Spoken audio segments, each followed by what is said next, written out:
Buenos días, mi coronel González. Buenos días para todas las personas que nos acompañan en este ejercicio virtual de la Fundación Excelencia, Liderazgo y Transformación. En el día de hoy con un episodio más de la historia del conflicto armado en Colombia, aún no contada, esa memoria histórica que necesitamos que todos los colombianos y el mundo entero conozcan para que la realidad de lo ocurrido eh, llegue a las aulas, a los centros de pensamiento, a las organizaciones sociales, a las comunidades en general, y haya una claridad respecto a un fenómeno que lleva más de 200 años enclaustrado en el imaginario colectivo nacional como consecuencia de las pugnacidades entre los dirigentes políticos de las diferentes colectividades, inicialmente entre liberales y conservadores, y a partir de finales de la década de 1940, con la incursión violenta y agresiva del Partido Comunista por medio de sus cuadrillas. Entonces, en el día de hoy vamos a ver la relación de los hechos que condujeron a la baja en combate del bandolero liberal Juan Bautista Tavares alias Tista, uno de los delincuentes que más terror y zozobra sembró en la región del norte del Valle del Cauca y en el departamento del Quindío durante los años 60 a 64, hasta que por fin fue localizado por tropas del batallón Vencedores y eliminado en combate. Señor coronel, ¿quién era Juan Bautista Tavares alias Tista? Bueno, aquí vemos esta foto un poco borrosa de una foto de su cuadrilla. Juan Bautista Tavares fue uno de esos delincuentes que se formaron al calor de las luchas partidistas con campesinos que eran reclutados por los gamonales, por los dirigentes políticos de sus regiones, y los inducían a que se armaran y les ayudaban a armarse, y ya armados con sus cuadrillas sembraban el terror e imponían su ley y su orden mediante el crimen, mediante el amedrentamiento de los pobladores civiles y mediante los dictados de su partido. En este caso, este señor pertenecía a la línea liberal gaitanista del MRL, que tenía algunos nexos oscuros de algunos dirigentes con el Partido Comunista y otros los intereses que ya hemos relacionado varias veces en este episodio o en estos episodios de la memoria histórica aún no contada. Y era el interés de expropiar de tierras a los campesinos de filiación conservadora para apropiarse del control geopolítico, geohumano, geoeconómico y geosocial de las regiones. Hay analistas que les han dado una connotación de bandolerismo social, pero en realidad lo que era un bandolerismo de terror, porque lo que querían en apariencia para defender a los de su partido era eliminar del planeta a los del otro partido, haciéndole mandado a los dirigentes de los partidos tradicionales liberal y conservador. Y esto, como lo hemos reiterado y lo reiteramos hoy, fue muy bien aprovechado por el Partido Comunista para buscar primero alianzas, luego reclutamientos y finalmente traslados de guerrilleros o bandoleros de estos que se integraron posteriormente a las primeras guerrillas de las FARC y le dieron vida y fuerza a este grupo criminal en combinación con los comunistas que se estaban entrenando desde hacía rato en la región del sur del Tolima, en las famosas repúblicas independientes. La cuadrilla de Tista se caracterizaba porque no le gustaba ayudar mujeres, aunque sí tenía varias campesinas, tenían amantes entre las campesinas,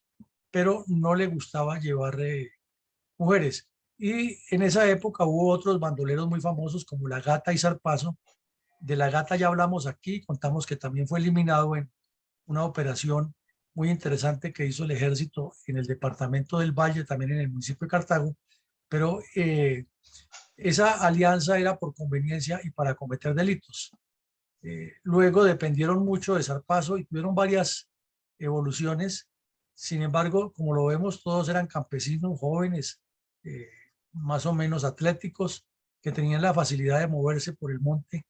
y que usualmente andaban disfrazados de policías, de militares o con unas combinaciones rarísimas de ropa de civil y ropa militar, y eran el terror y la zozobra en esos municipios del norte del valle, donde rodaron muchísimas cuadrillas, habida cuenta de que las cosechas de café eran lo más productivo que había y se movía dinero en la zona. Entonces, a grandes rasgos, esta era la composición interna de la cuadrilla de alias Tista y sus intenciones delictivas. ¿Cómo evolucionaba la violencia tripartidista en Colombia a inicios de ese año de 1964? Bueno, entonces, miramos aquí. La situación de violencia en el país a comienzos del año 64, época en que cayó en combate este bandido, era difícil. Ya hemos dicho que algunas de esas cuadrillas tenían en jaque al gobierno nacional, a la 8ª Brigada, a la 3ª Brigada, y se caracterizaban entre otros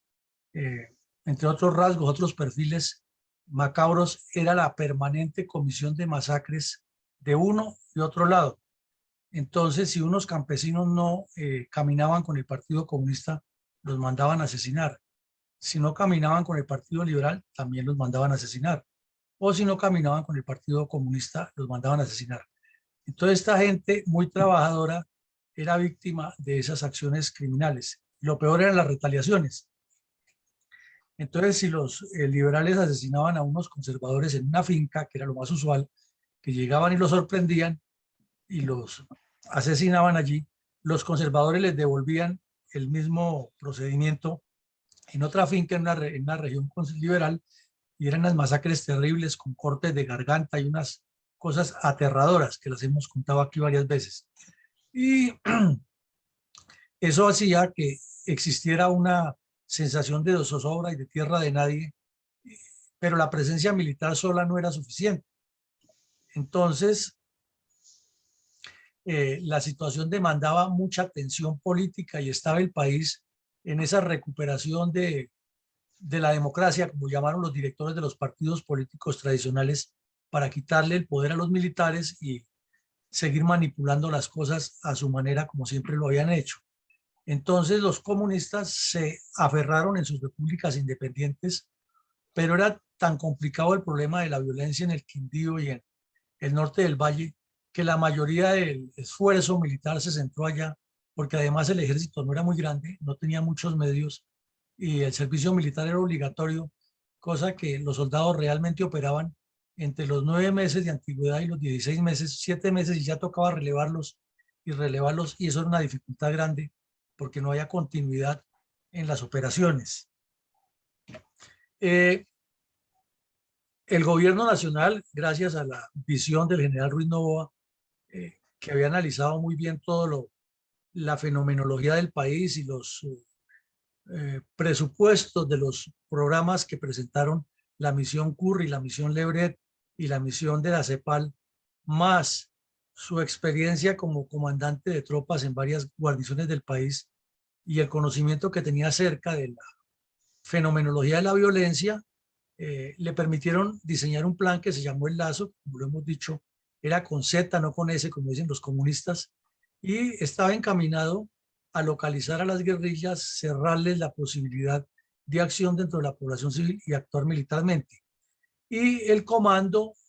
o los dos comandos, el que había en el norte del valle y el que había en el Quindío o antiguo Caldas,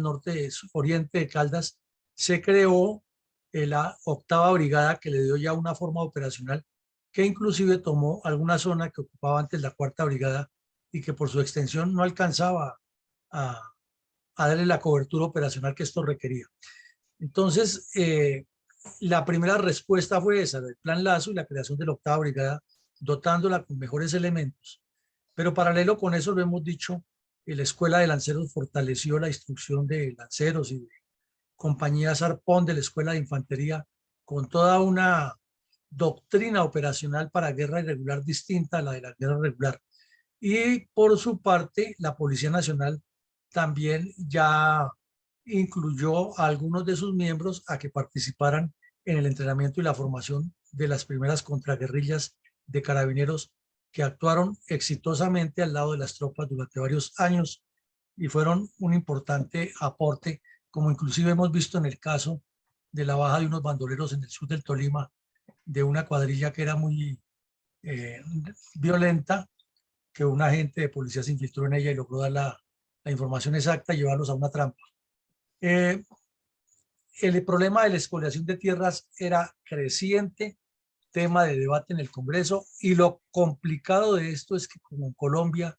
como suele suceder en el mundo entero, pero aquí particularmente, los debates eran candentes desde cada óptica y claro, apuntando a echarle la culpa al otro no a resolver el problema, que es el arte de los políticos corruptos de todas estas regiones. Entonces había un problema complicadísimo, violento, enredado, que era la expoliación de tierras por ideologías, entre comillas, pero era para robárselas y causar el terror y desde luego que los gamonales obtuvieran sus votos y tuvieran el control de toda esta región, sacando del área y ocasionando desplazamientos masivos y otras violencias en otras regiones. Entonces, si eran los comunistas en el Congreso, llegaban era con el argumento de que la tierra es de los campesinos, hay que entregársela a todos y que hay que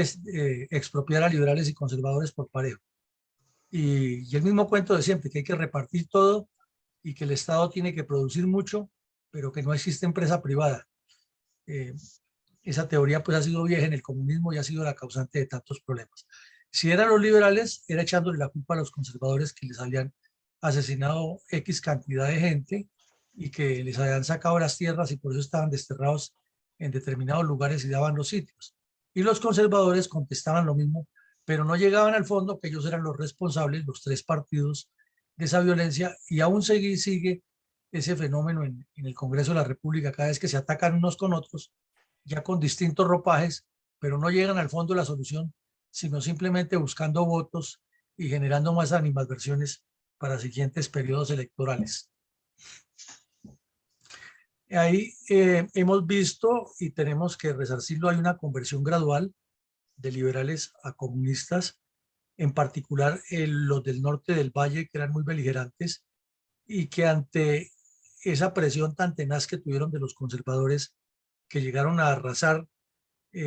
huyeron unos al Meta, otros al Tolima, otros al Huila, otros al Sumapaz y se unieron a las guerrillas comunistas. Otros, como ya lo hemos visto, se quedaron unos muy pocos, terminaron de guías en el ejército o la policía e inclusive algunos de ellos formaron las autodefensas liberales del Tolima que terminaron comprometidas en diferentes combates con estos mismos elementos y la famosa guerra de limpios contra comunes. Entonces, eso estaba haciendo metástasis porque era todo un proceso paralelo del cual se ha escrito mucho, pero desde la óptica de la izquierda, sin pretender darle una claridad de lo que estaba pasando y siempre eximiendo de toda responsabilidad a liberales y comunistas. Y así pues la verdad histórica es incompleta y sesgada. También hay un fenómeno que ya lo hemos relacionado, lo hemos tocado, lo hemos mencionado en anteriores conversatorios y era el tráfico de armas y municiones. Pero no era solamente en esa región, en todo el país. Aquí en Cundinamarca hay un municipio que se llama Pasca, que es un municipio bastante conservador, pero donde el Partido Comunista se arraigó muy fuerte en la zona del Páramo, la zona de Sumapaz. Y allá desde hace muchos años, desde la época de los 30, los 40, los 50 del siglo pasado, todo el mundo anda armado. Allá es muy común que en cada casa tengan 2, 3 revólveres, pistolas. Inclusive hubo una época en que denominaban a ese municipio México Chiquito. Pero en las ciudades también ha habido un tráfico de armas desde hace mucho tiempo, en especial revólveres. Eso ha sido histórico y han llegado armas de diferentes países, otras hechizas, pero generalmente son armas con todas las formalidades, menos la legalidad para aportarlas, con las cuales la delincuencia se ha movido.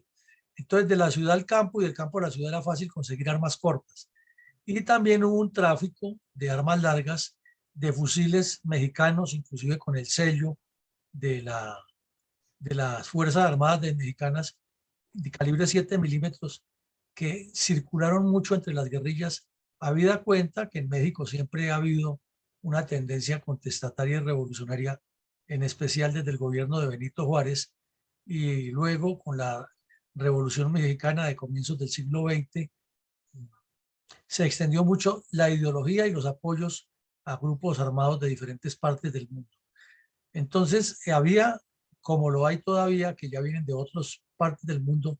dadas los avances tecnológicos y la facilidad del comercio, un tráfico de armas que unas estaban en manos de los bandoleros y otras en manos de la población civil. Y el país per se era violento porque además de este tipo de delitos con cierto tinte político, había otros delitos en diferentes partes, también muy violentos y con armas de fuego. En síntesis, el tráfico de armas se convirtió también como un elemento dinamizador de estas violencias, porque igual si no hubieran tenido esas armas, no hubieran sido tan famosos y tan criminales y tan crueles estos delincuentes. Y para esta época, estamos hablando ya del año 64, la mitad del gobierno de Valencia y más o menos la mitad de la vigencia del Plan Lazo, el secuestro y el crecimiento de bandas de diferentes formas delincuenciales para atracos en las carreteras, a bancos, a extorsiones o a boleteos, como se llamaba en esa época, estaba creciendo y el reto era permanente porque se tapaba un hueco en un lado y aparecía otro problema en otro. La Policía Nacional, como ya lo hemos dicho, estaba hasta ahora consolidándose, no tenía la capacidad que tiene ahora, ni la cantidad de personas, ni los medios con los que cuentan ahora. Entonces estas bandas sembraban el terror y la violencia en muchas partes del país y ya el secuestro se volvió un negocio para los delincuentes que trataban de cobijar sus crímenes con el ropaje de que estaban defendiendo uno u otro lado. Y los más beneficiados de eso fueron las FARC o las nacientes FARC, las guerrillas comunistas, que sí lo utilizaron para promover una revolución, como en efecto sucedió. Entonces, a grandes rasgos, esa era la situación de violencia en el país en 1964, con una polarización total y unos debates muy candentes en el Congreso y una prensa radicalizada de lado o lado, promoviendo la supuesta paz, pero sin dejar de lado su corazoncito de X o Y partido. La compleja e intrincada geografía colombiana está muy relacionada con la subsistencia de las guerrillas y los grupos de delincuencia rurales. En este caso específico, ¿cómo es la característica geográfica de la vereda del Tambor en el municipio de Cartago, departamento del Valle? Bueno, entonces, vemos que el departamento del Valle está aquí en este mapa de Colombia,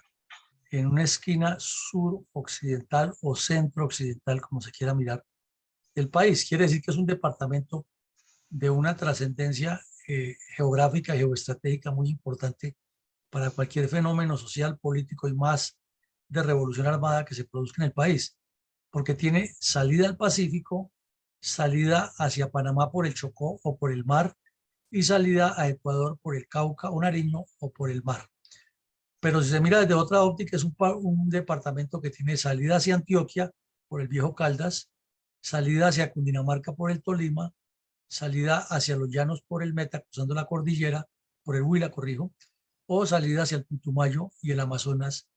por la selva. Y esto, pues, en apariencia son territorios muy grandes, pero para guerrillas móviles, para organizaciones clandestinas, es un territorio ideal, porque además combina aquí al occidente, es zona tropical, zona selvática y zona pacífica, muy rica en variedades, pero además con una cantidad de ensenadas como la vemos aquí, porque tiene un flujo grandísimo de agua de la cordillera occidental que cruza por este lado, vierten aguas por cantidades a todas estas bahías y todas estas pequeños golfos que se van formando, inclusive mini penínsulas que se forman en el Océano Pacífico. Esto es de una riqueza incalculable que Colombia no lo ha sabido valorar y que ha terminado es en poder de delincuencias o en un abandono total o en la explotación dañina del medio ambiente, pero no utilizando lo que da, que el mismo mapa habla por sí solo, la riqueza que se ve que hay en esa región. Y si avanza hacia el oriente, cruza la cordillera oriental o occidental, corrijo,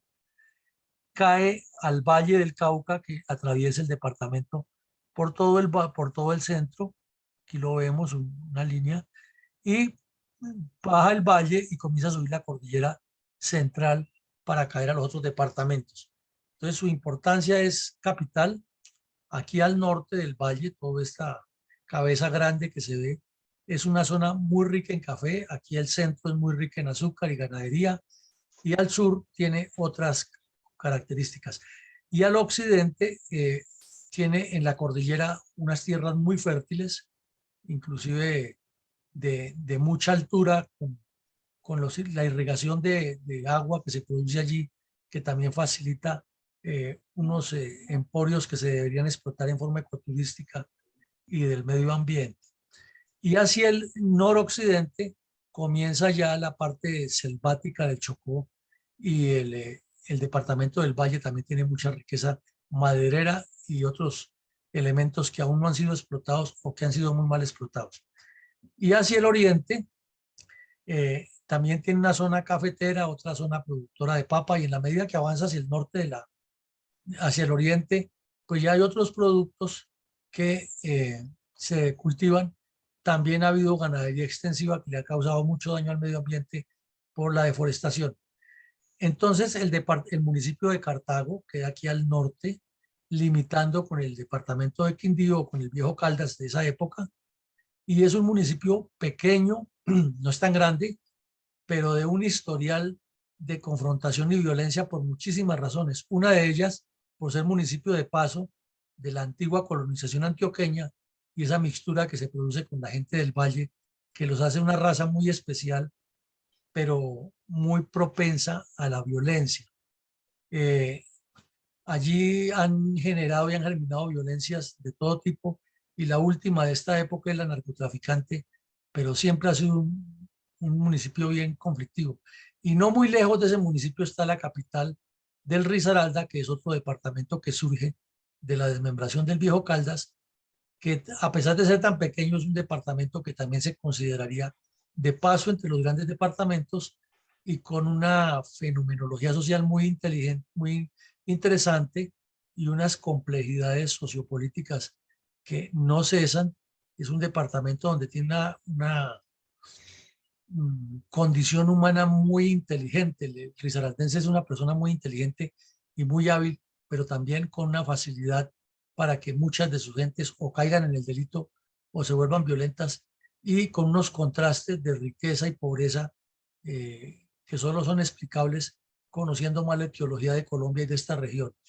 Entonces, este municipio de Cartago tiene una ubicación fenomenal, porque si miramos el mapa pequeño aquí, quiere decir que está ubicado aquí mucho más cerca de todas las zonas con la influencia hacia Antioquia, hacia el Huila, hacia el Tolima, hacia Cundinamarca, hacia el Chocó o hacia el interior del departamento del Valle. El territorio, como lo vemos en la foto, Cartago está más o menos en una planicie, más o menos es en un plano, pero alrededor tiene muchas faldas, muchos cultivos, y hacia el fondo se va proyectando la cordillera, lo cual indica que por el oriente o por el occidente es un municipio propenso a que en tanta arruga que tiene la cordillera y tantos cursos de agua superviva cualquier grupo de bandoleros que intimide a la población civil. Y aquí vemos ya cómo se han desarrollado esas veredas. Es triste la deforestación tan grande. Todo esto es para ganadería extensiva, como lo vemos aquí, una deforestación grande que ha tenido la montaña, y aquí han sembrado también los campesinos sus cultivos. Y claro, ahí es cuando se comienzan a presentar los problemas por el desvío del agua, porque al deforestar se van secando las fuentes y entonces toca desviarlas por otro lado, y ahí comienzan los problemas y los conflictos. Y vemos que unas casas muy metidas en la montaña, así muy elementales, eran los sitios predilectos para estos bandidos llegar a sentarse, o alejados del control. Pero en la misma foto nos lo indica: terrenos completamente quebrados, con la facilidad de colocar los observatorios y los controles. Entonces es el entorno geográfico del municipio de Cartago. ¿Cuáles son las características geopolíticas de esa región que incidieron en el crecimiento del bandolerismo tripartidista? Entonces nos devolvemos un poco aquí miremos que el peso específico que tendría el departamento del Valle en ese momento en el país era grande, porque aquí donde está el cursor lo movemos toda esta zona muy dada al cultivo de la caña, en especial siguiendo el eje del río Cauca que irriga esa zona y que permite una buena fertilidad de los suelos, pero además porque queda en lo que es el valle, baja de la cordillera, entra al valle, pasa el río y vuelve y trepa a la otra cordillera. Entonces es un territorio que tiene un valor geográfico importante para el cultivo de la caña y para la industria nacional. Entonces ese era uno de los renglones de mayor explotación. Lo mismo que el norte del valle por el café. Pero aquí al occidente tiene un puerto más importante del país, o muy importante desde esa época, el más importante del Pacífico, que es el puerto de Buenaventura. Y allí pues se mueve o se ha movido siempre gran parte de la economía nacional, pero desde esa época los sindicatos ya estaban presionando, pidiendo mil y mil cosas. Y resulta que no trabajaban para Colombia, sino por sus intereses, como suele suceder, y sí generaban mucha conflictividad. Entonces, mucha de la carga que llegaba del país o salía, por ejemplo, el café, era saboteado o envío por el tema de los paros sindicales y todos esos problemas que conocemos. Eh, Esto hacía del departamento del Valle del Cauca, y lo sigue haciendo, uno de los principales aportantes al Producto Interno Bruto y uno de los departamentos que más le aporta eh, en empleo y en generación de riqueza al resto del país. Como sabemos, la economía colombiana funciona de manera central, se recogen los impuestos y luego se redistribuyen. Eso significa, y es claro de entender, que el departamento del Valle aporta mucho más que otros departamentos y de esos recursos salen para la redistribución a ellos. Lo mismo que su ubicación, el mismo mapa nos lo indica, de los poblados alrededor del valle, quiere decir que haciendo una comparación, alrededor del río Cauca, corrijo, a lo largo del río Cauca, quiere decir que en este valle está la mayoría de las poblaciones importantes donde se mueven más recursos económicos, y que en la cordillera, claro, también hay otros municipios, otras entidades territoriales que se manejan y se gobiernan, pero que no tienen tanta interacción porque la geografía se lo impide. En cambio aquí, estos municipios semiplanos o planos en el valle, en la zona del Cauca, se interrelacionan e interactúan muy fácil. Este mapa muestra el tramo que hay entre el municipio de Cartago y el municipio del Dobio en el valle, y cada uno son puntales importantes de desarrollo en su región, pero quedan sobre el eje del río Cauca. Y como vemos, es más o menos sobre ese eje están el resto de municipios o de cascos urbanos de esos municipios, porque, por ejemplo, vemos el municipio de Buenaventura grandísimo, pero su casco urbano está pegado al mar por lo que es el puerto, y lo demás es monte o veredas abandonadas que han sido copadas por la delincuencia y últimamente el narcotráfico. Y así otras ciudades grandes que se van ubicando alrededor del río Cauca. Entonces, esa es la importancia geopolítica del río Cauca, de las dos cordilleras y de esa comunicación que hace de norte a sur y que lo ubica, repetimos, en la esquina centro-occidental o suroccidental del país, con la apertura completamente al Pacífico. Si miramos una reflexión geopolítica, es increíble que nuestra dirigencia política haya sido tan miope, teniendo en este departamento y al norte en el Chocó y al sur en el Cauca y Nariño una franja tan grande de costa enfrentada con el epicentro más grande de economía en el mundo, que es el este asiático. No hayan sido capaces nuestros dirigentes de pensar en un desarrollo mucho más integral y proactivo, en lugar de estar promoviendo la formación de cuadrillas de bandidos aquí de sus partidos para terminar de destruir y deteriorar o generar esos procesos de colonización como el que vemos en la ayuda de la destrucción del, de la flora y de la fauna para hacer ganadería extensiva, causándole mucho daño a los cursos de agua y al resto del medio ambiente, y desde luego a la economía que no ha sido explotada. Entonces, en síntesis, esa sería una reflexión geopolítica de lo que no se ha aprovechado de ese departamento. Para comprender mejor los hechos es necesario revisar los sucesos que lo anteceden. En el caso de la muerte en combate del bandolero alias Tista, ¿cuáles son los sucesos más resaltantes de tan exitosa operación que es llevada a cabo por las tropas del batallón Vencedores? Bueno, entonces esto, como lo estamos diciendo, los antecedentes, los hechos que conducen a la baja de este bandido se desarrollan en una zona de un valor geoestratégico supremamente importante que no tiene explicación que siga ocurriendo y que suceda de esa manera, porque si miramos, por ejemplo, aquí al occidente, Buenaventura está metida en esta gran bahía que es profunda, porque por lo general el Océano Pacífico tiene mucha profundidad, pero aquí vemos otra bahía que se podría pensar de la construcción de un puerto por su misma condición, pero más abajo hay otras, y en todas estas, esas bocanas de esos ríos llegan con un poder impresionante de aguas dulces y saladas para formar manglares y otras riquezas que no hemos sabido explotar, como el mismísimo camarón. Pero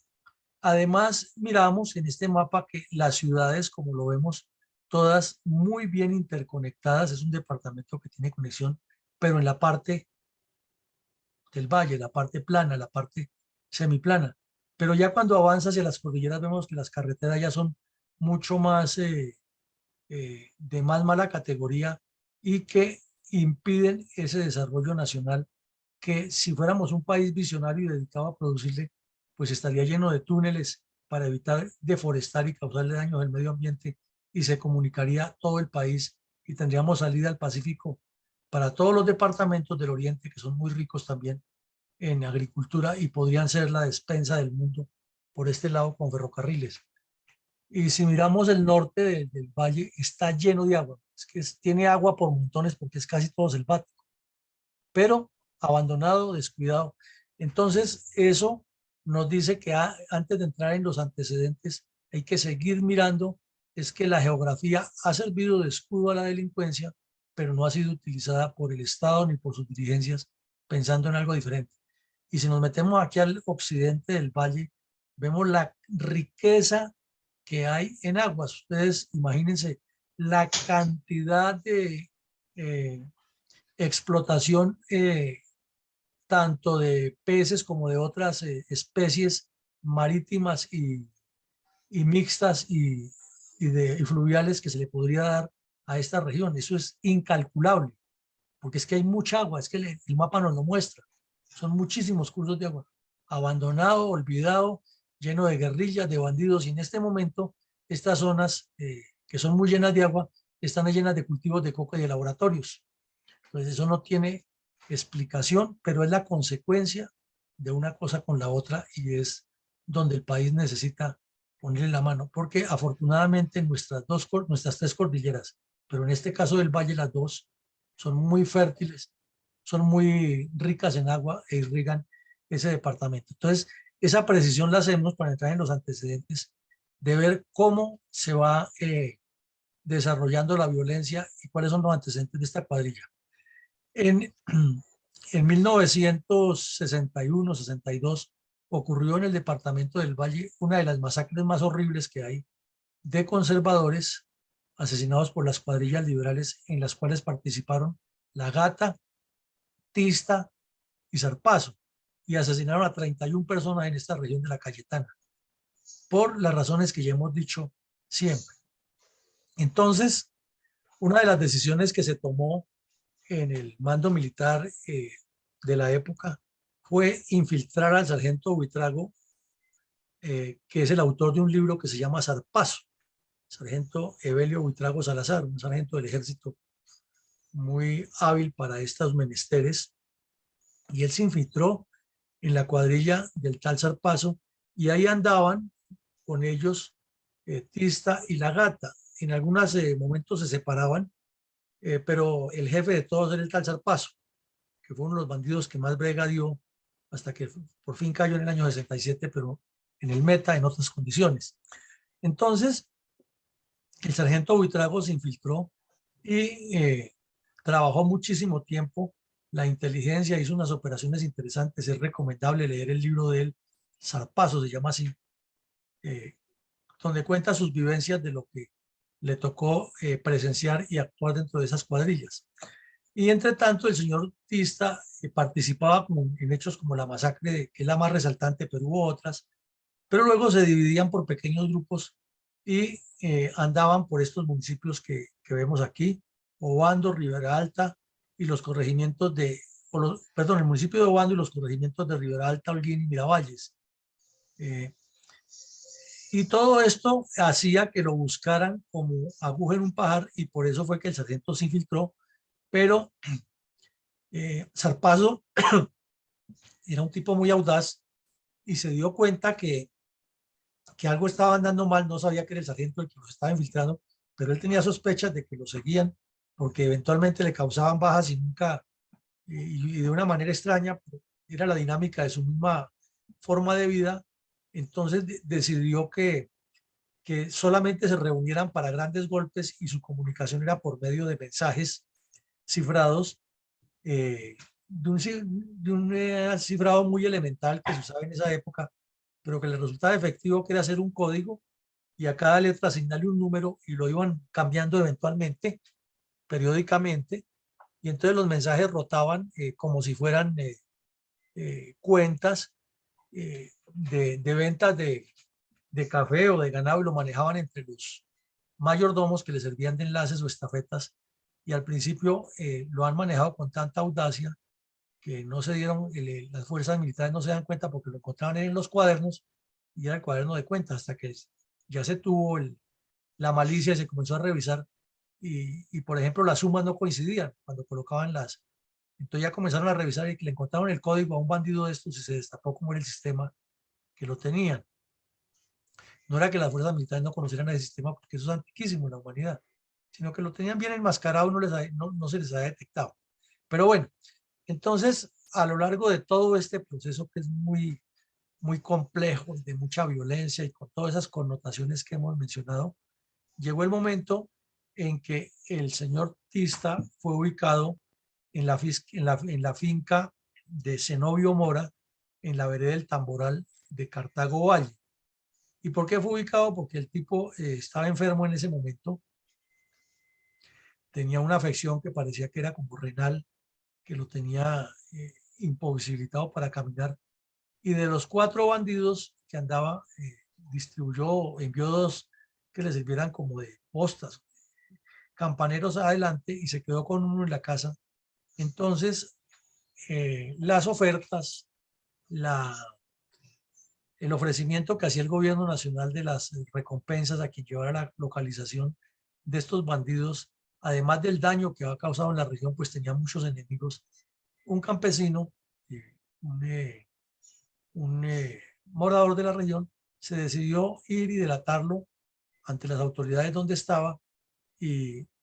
pues fue un riesgo porque el señor llegó a Cartago, era muy cerca del batallón y ahí quedaba el puesto mando, pero las tropas del batallón estaban regadas por todo el área y no había tiempo de recoger una patrulla ni de decirle a una unidad que se devolviera o que suspendiera una operación, que estaban todos operando en distintas regiones. Entonces lo único que había disponible a la mano eran los soldados de la compañía de comando y servicios,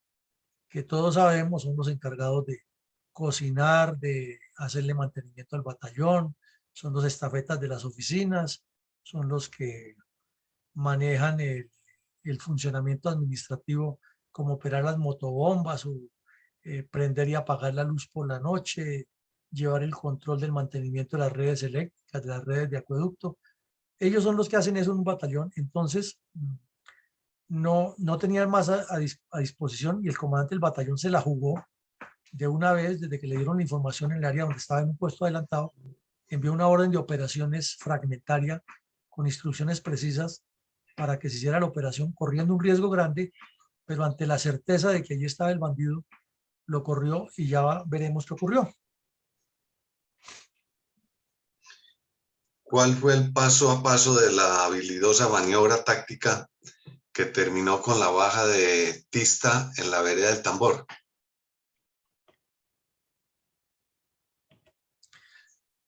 Entonces se recibe la información, se escucha muy bien al informante, se le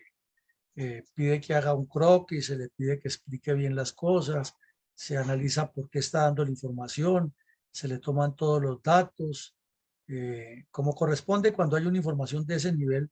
para que las cosas se mejoren. Y con algunas otras informaciones que ya tiene la sección de inteligencia, se confrontan, se corroboran y se llega a la conclusión de que es muy verosímil la ubicación que está dando el señor que lleva el mayordomo de la finca de Don Zenobio. Entonces se toma la decisión de hacer la operación y el comandante del batallón, como ya lo decíamos, dispara desde su puesto de mando una orden de operaciones fragmentaria tipo radiograma. Entonces se organiza una patrulla con lo que hay disponible y se efectúa una infiltración nocturna, primero en vehículo hacia la aproximación del sitio y luego se hace el acercamiento por medio de un desplazamiento a pie táctico buscando caer de sorpresas hacia la casa, pero como los caminos traen sorpresas, es un viejo adagio de la historia de la humanidad, se comenzaron a presentar, se presentó una situación inesperada que afortunadamente les resultó, es porque el guía que los llevaba los metió por un cafetal grande donde se suponía que no los iban a detectar y los perros ladraron y de una vez salió un tipo con una escopeta y les disparó a los soldados. Entonces cuando se dio cuenta que le ha disparado a los soldados, pues les dijo que le había pensado que era gente que venía a robarle el ganado, las gallinas. Entonces el teniente que iba al mando de la patrulla tomó una decisión que en este momento pues sería muy cuestionada, pero capturó a ese civil y a otro que vivían en la finca del lado, que decían que eran los dos encargados de estar cuidando esa propiedad y los metieron a la patrulla y se los llevaron para allá. O sea que esos dos civiles se dieron cuenta de quién era el guía que iba con la patrulla, que era el mayordomo del tal Zenobio, y fuera de eso, ellos dos ahí. Entonces ya juntados todos terminaron ayudando a, eh, si cada uno terminó sirviendo de guía por un sector distinto para rodear la casa y facilitó muchísimo el acercamiento y eludir sobre todo el control de los dos bandidos que tenían en otro sector que más o menos se presumía dónde estaban y de esa manera llegar al objetivo directamente. Entonces fue una situación que se complicó, pero se resolvió de una manera acertada eh, y los dos civiles no fueron voluntariamente, sino fueron capturados, pero ya comprometidos allá o metidos dentro de la patrulla se comprometieron y ayudaron. Es de lo anecdótico de esta operación. Ya a las 5:45 de la mañana tenían el objetivo rodeado, pero la neblina estaba un poco alta, les tocó esperarse otro momento y cuando ya la neblina comenzó a bajar, se acercaron a dar el golpe de mano al objetivo los soldados y salió el tal Tista con un fusil 7 milímetros y les disparó. Afortunadamente no hirió a ningún soldado y lo dieron de baja. Y el otro alcanzó a escaparse y dejó tirado un fusil también que tenía y se voló por el cafetal. El registro se hizo, inclusive apoyado por esos guías que querían eliminarlos porque ya tenían el temor que los detectaran, pero no se pudo localizar ni a este ni a los otros dos y finalmente el único que cayó ahí fue el, el tal Tista. Eh, luego del escape del compañero, no le quedó otra opción al comandante de la patrulla, que como no iban con el equipo adecuado, no era una contraguerrilla, ya lo explicamos, entrenada para esos menesteres ni formada para eso, sino era soldados de la parte administrativa, pues lo mejor fue recoger el cadáver y regresarse al batallón con el cadáver y con lo que han encontrado allá, los documentos y las armas que encontraron. No pudieron hacer más, pero fue un golpe exitoso. En el registro de la casa quedó evidencia que era el sitio más común donde llegaba. Tenía algunas pruebas de que, como ropa y otros elementos, de que usualmente estaba allí, pero no había ningún otro civil ni nadie a quien capturar. Se tenía el nombre de quién eran los que vivían ahí, pero no estaban en ese momento y como en la canción de Martina, el amigo del caballo ni por la silla volvió. Nunca aparecieron más en la región esos cómplices del señor Tista. Entonces, muy sencilla la operación. Claro, el esfuerzo de los soldados para moverse de noche, el contratiempo que tuvieron con los civiles, cruzar todas esas quebradas y caños de noche, mojados, llegar a las 6 de la mañana y en lugar de tomarse un café caliente de una vez entrar en combate y el temor de que los otros llegaran. Fue una situación tensa, pero la superaron bien y lograron eliminar a este bandido, que fue un golpe trascendental para las cuadrillas de bandidos que asolaban la región y que causó mucho impacto positivo, porque ese era otro de los mandamás de los que decían que estaban rezados, que se convertían en matas de plátano, que se convertían en matas de café, que los soldados les pasaban por el lado y no los veían, y todos esos mitos que fueron generando en la región alrededor de la vida de los bandidos. En síntesis, ¿cuáles fueron los resultados tácticos de ese combate en que cayó Tista? Bueno, entonces, lo más importante, el bandolero neutralizado, que era el cabecilla de esa cuadrilla y que era una de las manos derechas del tal Zarpazo, y que además sirvió de abrebocas para que posteriormente fuera eliminado el tal La Gata, que era otro delincuente de esos que causaban terror y que tenían renombre nacional en el país. Luego, en la parte de armas, muy importante, tres armas largas, un fusil de mexicano, otro fusil .30 que ha sido robado a la Policía Nacional, y 3 armas cortas con 3 granadas de mano. O sea, estaban bien armados estos delincuentes y con eso causaban el pavor y el terror en la región. Municiones varias, uniformes militares, uniformes de policía y otros elementos propios de campaña militar. Y también se obtuvieron informaciones de inteligencia con los cuadernos y los documentos que se le encontraron, pero tal vez el resultado más importante fue el impacto a otras cuadrillas, que se les demostró que las fuerzas militares estaban en capacidad de golpearlas y de causarles muchos daños y restarles su posibilidad de que fueran en crecimiento como estaban y que más bien entraran en retroceso.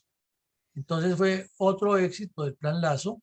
otro éxito de la política del general Ruiz Noboa de combatir la delincuencia y un aporte más a que la región se tranquilizara y que la gente se integrara a unos procesos de defensa civil y de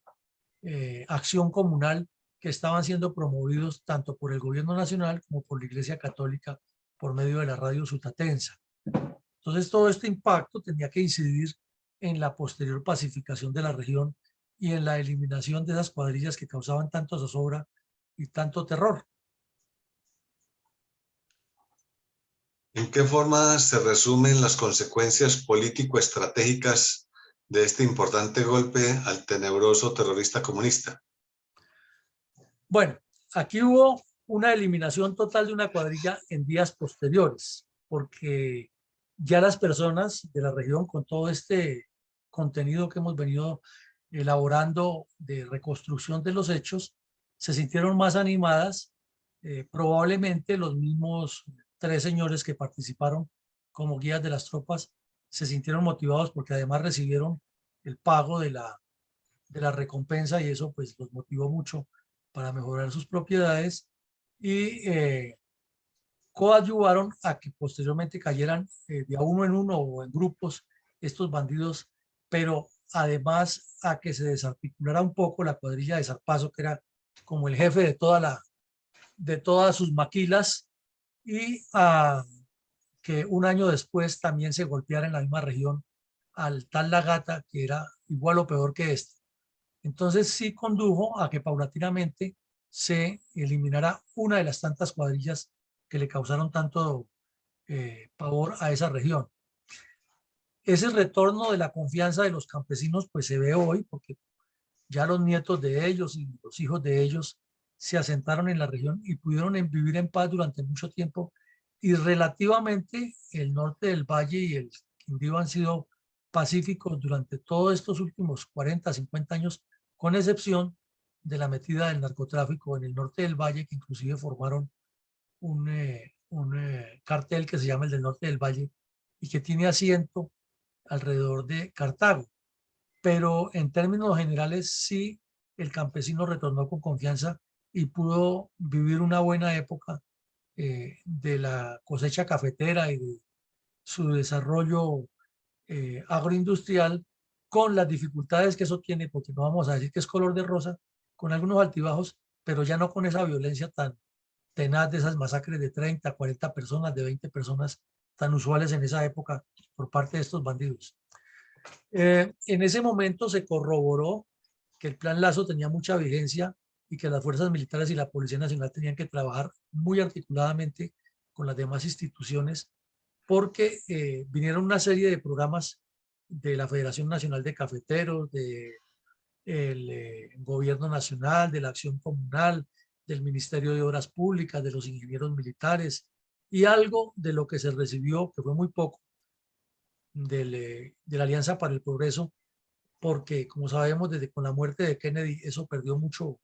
mucha vigencia, pero sí eso de los restaurantes escolares y el apoyo a los niños en las escuelas para que no aguantaran hambre, las jornadas de odontología que realizaba el ejército, todo eso ayudó muchísimo a que la población se integrara y que sintiera que el Estado no era enemigo ni que los bandidos eran la solución a los problemas. No fue completa, pero el Plan Lazo tuvo mucha importancia en eso. Desafortunadamente, como ya lo vimos un año después, echó para atrás por razones que no eran exactamente militares. Hubo un golpe psicológico a Efraín González, que se estaba moviendo por esa zona y obligó a que se trasladara a otra región, porque Efraín González en esencia era enemigo político de estos bandidos, de Zarpazo, de La Gata y de Tista, pero ya lo hemos dicho una y otra vez que se mandaban mensajes de que se mataban, que se odiaban a muerte, pero nunca se buscaban para darse de ellos, sino que le daban era a los campesinos que estaban inermes y era la forma de aflojar al enemigo. Entonces el golpe psicológico para Efraín González fue importante porque lo sacó de la región definitivamente. Ya había caído Chispas, que era el otro duro, y estaban en la mira de Esquite y otros bandidos que cayeron posteriormente. Y fue un puntillazo al Partido Conservador para que dejara de apoyar grupos que promovieran esa violencia, porque el Estado podía demostrarle que sin que se promoviera esa violencia se podían eliminar las cuadrillas de bandoleros liberales. Y al Partido Liberal, pues desde luego también fue otro puntillazo para que se definieran si sectores de su partido seguían apoyando las guerrillas y los grupos delictivos que estaban en la región.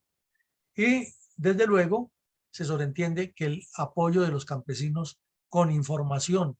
a las operaciones de las fuerzas militares y de policía mejoró. Entonces sí tuvo unas consecuencias muy importantes, porque se tumbó a un cabecilla y no simplemente a un bandido común y corriente de esa cuadrilla. Han transcurrido 68 años desde cuando el ejército colombiano eliminó en combate a Tista. Durante este lapso se desmovilizaron las guerrillas conservadoras y liberales y algunas cuadrillas comunistas, convertidas ahora en grupos terroristas,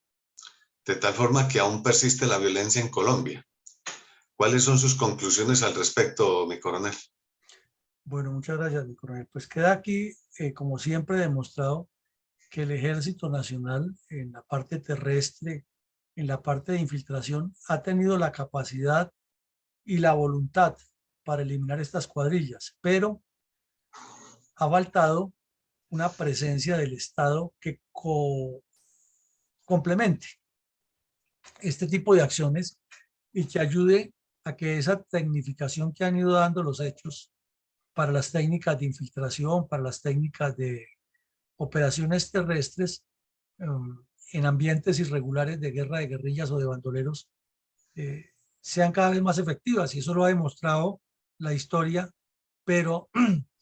esa acción militar, si no tiene una complementariedad política, como lo demostró el Plan Lazo, de interinstitucionalidad, entonces se queda en lo militar, en el combate, y cada vez que hay problemas por diferentes razones, pues toda responsabilidad o el agua sucia de lo bueno, lo malo y lo feo que se haya hecho allí cae sobre militares y policías, más no sobre el Estado en su conjunto. Y es más, siempre los políticos salen indemnes. Entonces, en la parte militar muy exitosa, con algunos fracasos, como lo hemos visto aquí y veremos otros, pero siempre ha sido una voluntad de vencer el problema, de derrotarlo, de erradicarlo, y ha faltado la complementariedad, la integración y el entronque de la parte política, de la parte civil. En el campo social vemos que los campesinos que se integran a las guerrillas no son personas negativas, ni malas, ni delincuentes por naturaleza, sino que esas circunstancias de esa violencia que se va multiplicando y que se arrecia eh, cuando caen familiares, cuando caen amigos en los mismos combates o que fueron eliminados por los adversarios políticos, como ocurría en esa época,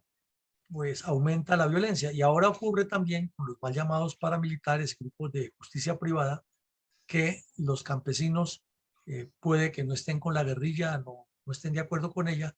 pero en esa dinámica de ese ir y venir de la confrontación vienen los mal llamados paramilitares y les asesinan un familiar y entonces terminan estos metidos apoyando la guerrilla porque es la contraparte que pelea contra los otros y termina ganando la guerrilla a unos adeptos por unas razones diferentes a la ideología o al cambio social y los alienan y estos campesinos se vuelven los delincuentes de la peor laya en una dinámica que es complejísima, producto de una fenomenología social que no ha sido entendida ni manejada en su verdadera dimensión, entre otras cosas, por la corrupción. Y en el campo político nos queda claro que la responsabilidad de las tres dirigencias en todo este fenómeno cada día es más clara en la medida que miramos caso por caso y vemos que son ellos y nadie más los que han cohonestado con este delito, lo han prohijado, lo han promovido y han sembrado el país en unas surcos de atraso que no son entendibles, pues al ver el departamento del Valle, como lo veíamos en el mapa, es mucha la riqueza, mucha la potencialidad que tiene para trasladar núcleos geohumanos a desarrollar esas zonas y hacer una prospección geoeconómica y geopolítica diferente a tenerlos enfrascados y enfrentados, matándose entre liberales y conservadores y comunistas, o ahora con narcotraficantes, siendo que la tierra, los recursos que da Colombia están ahí sobre el mapa y sobre el terreno disponibles para explotarlos de manera sinérgica y proactiva y no deteriorar más el medio ambiente. En la parte geopolítica, como siempre, es la que más nos deja reflexiones de esa miopía que articula los tres anteriores puntos, que le traslada a las fuerzas militares la responsabilidad de un problema que es esencialmente político, de contenido social, y que significa que las fuerzas militares tienen que ser apoyadas por el Estado con un trabajo conjunto integral para que esa región pueda desplegar todo su potencial geopolítico interno y externo hacia el resto del país y hacia el mundo, porque vemos que tiene una zona para hacer unos puertos muy importantes y para una explotación de todos los recursos marítimos y de la selva en favor del desarrollo nacional y para integrar al oriente del país con la zona de mayor consumo en el comercio en el mundo, que es el Asia, donde se reúnen todas las grandes naciones más pobladas, como son India, Pakistán, China, Indonesia, Filipinas, que también tiene una cantidad de personas, y la misma Australia, que es un potencial socioeconómico muy grande. Entonces vemos que en lo geopolítico es mucho lo que falta por construir, está todo por construirse, y que si estos puntos de violencia y de atraso, de miseria y de conflictos internos no nos sirven para reflexionar alrededor de eso, es porque estamos en otro planeta olvidando que tenemos una riqueza enorme en Colombia. Y finalmente en la parte moral es como la reflexión alrededor de estos cuatro puntos anteriores que no hemos tenido nuestra dirigencia ni nacional, ni local, ni regional, una claridad acerca de lo que podría significar para cada uno de sus entornos desarrollar el Valle del Cauca en toda su extensión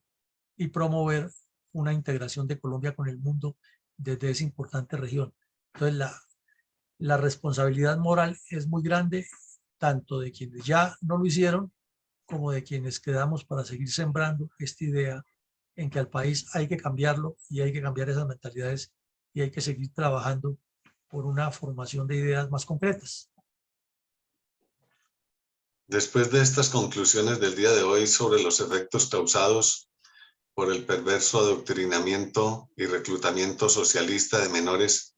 convirtiéndolos por medio del engaño en grupos armados terroristas, escuchemos nuestro video institucional, seguido de las palabras finales y la invitación del señor presidente de la Fundación para el día martes a otro nuevo episodio. Un buen día para todos. Bueno, vamos a ver si nos funciona el video porque nos estaba dando brega ahora, pero vamos a ver si...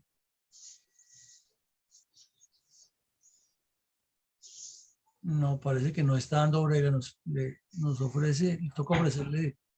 disculpas aquí a nuestros oyentes y acompañantes, pero el día de hoy el video nos ha dado